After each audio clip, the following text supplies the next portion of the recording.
Surviving Modular, Online, and Face-to-Face Classes. Hello everyone, and welcome to this podcast. I'm a grade 12 student, and today I'll be talking about how we can survive modular, online, and face-to-face classes, and not just surviving but actually learn. Let's start with modular learning.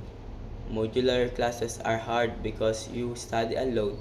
There's no teacher explaining the lessons. So, it's easy to get confused or lazy. What works for me is making a daily schedule.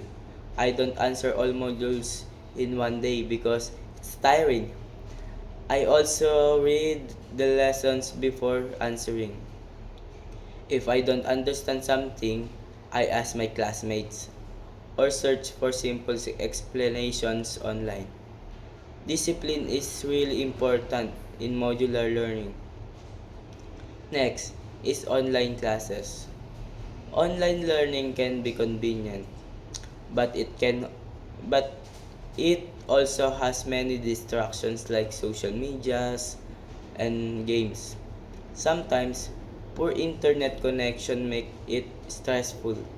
What helps me is finding a quiet place during class and turning off notification. I also take short notes even if the teacher uploads the lesson. Listening and writing helps me better. Participating in discussion also keeps me awake and focused. Now, let's talk about face-to-face classes. This mode is easier for understanding lessons because teachers explain directly and you can ask questions right away. However, it can be tiring because of early schedules and long activities.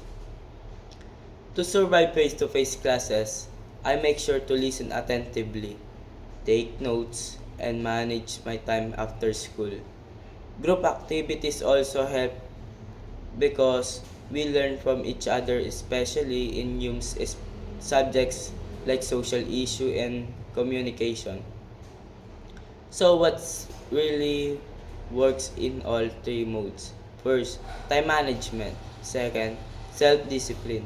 And third, asking for help when needed, no matter what learning mode we are in. Effort and responsibility are important. In conclusion, modular, online, and face-to-face learning all have challenges. But if we adjust our habits and stay motivated, we can succeed in any learning setup. Thank you for listening and remember, learning does not stop no matter the mode.